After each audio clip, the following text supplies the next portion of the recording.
কি দিয়ে বুঝায় আপনাকে আমি কবর কত কঠিন?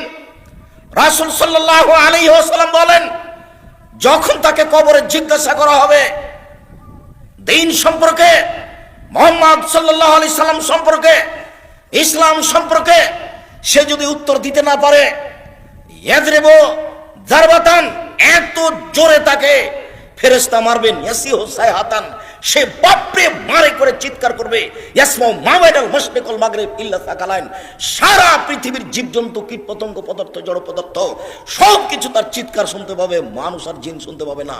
এখান থেকে 50,000 কোটি কিলোমিটার দূরে যে বস্তু আছে সেও শুনতে পাচ্ছে এই কবরের চিৎকার। সে কত জোরে চিৎকার করছে আপনাকে আমি বুঝাতে অক্ষম। মুহাম্মদ সাল্লাল্লাহু আলাইহি ওয়াসাল্লাম বলেছেন, যে মারে সে চোখে দেখে না, যে মারে সে কানে শুনে না, যে মারে সে ফেরেশতা, তার রং বিভিন্ন ধরনের, কালো নীল, ভিন্ন ধরনের রং, চোখে দেখে না, কানে শুনে না, কোথায় মারছে আর চিৎকার যে করছে ও শুনতে পায় না, যার কারণে তার মারার গতির পরিবর্তন হয় না।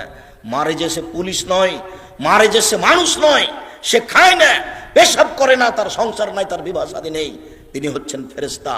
প্রথম বাড়িও যেমন শেষ বাড়িও তেমন, এইভাবে তাকে মারতে থাকবে বিচারের দিন পর্যন্ত। রাসূল সাল্লাল্লাহু আলাইহি সাল্লাম বলেন, যে লাঠি দিয়ে মারা হয়, যে হাতুড় দিয়ে মারা হয়, সেই হাতুড় যদি পাহাড়ের উপরে মারা হয় তাহলে ফায়াসিরু তুরাব, সেটা পাথর হয়ে যাবে, ধুলা হয়ে যাবে, একবারে খান খান হয়ে। পাহাড়ের উপরে মারা হলে পাহাড় ধুলা হয়ে যাবে। যেই হাতুড় দিয়ে মারা হয় সেই হাতুড়টা যদি পাহাড়কে মারা হয় তাহলে পাহাড় ধুলা হয়ে যাবে। মুহাম্মদ সাল্লাল্লাহু আলাইহি সাল্লাম এইভাবে বলেন।